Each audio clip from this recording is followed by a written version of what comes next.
Shelley, great to have you with us. What is the number one platform that you think is getting most of that reallocated dollar?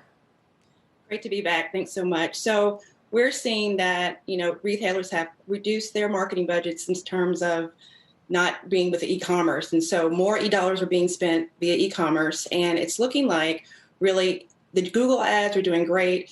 And then also social media ads are also performing well. And what we know is that we had so many retailers that went bankrupt in September. We had 32 retailers that actually went bankrupt in September of this year.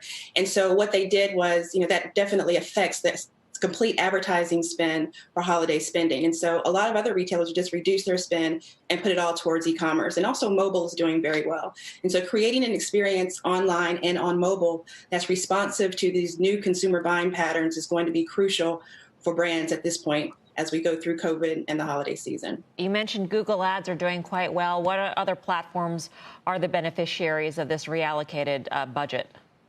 Well, you look at basically what the consumer patterns are looking like now. So people are at home. People are not going to holiday parties. People are not going to work. And so they're playing games online. So there are a lot of in-app advertising opportunities as well that seem to be performing very well. And again, those are mostly on mobile. And people are online and they're on social media and they're interacting with their friends there. So wherever you can show up where your consumers are, you're going to have a win.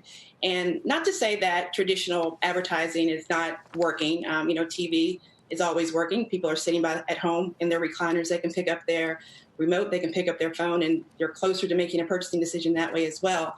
But right now, e-commerce is really driving the ad spend in 2020 and as far as COVID is concerned.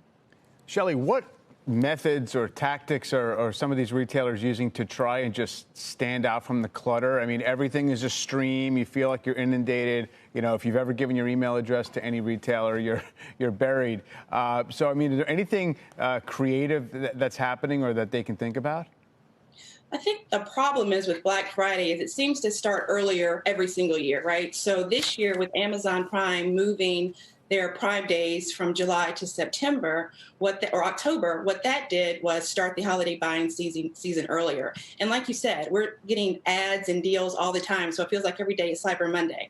So what brands need to do to stand out is really figure out ways to connect with their audience and meet them where they are. So don't be tone deaf during this time. We're at home. We're not partying. We're not going out and doing those things. So being sensitive to that. There are a lot of people that are still struggling and suffering during this time, but making sure that you're not tone deaf to what's going on in the industry, making sure that the experience is also seamless. So you can't just use overly salesy types of techniques.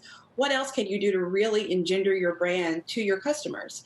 What kind of value can you provide? Are you making sure that it's a seamless reaction when you're making a purchase online, when you need customer service, when you have a question, all of those things working? Because if they're not working, that's going to hurt you long term.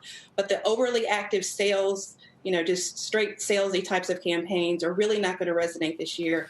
You've got to go deeper, and you've got to really make that connection on an emotional level with so many people that are struggling with so many things in 2020. Shepard Smith here. Thanks for watching CNBC on YouTube.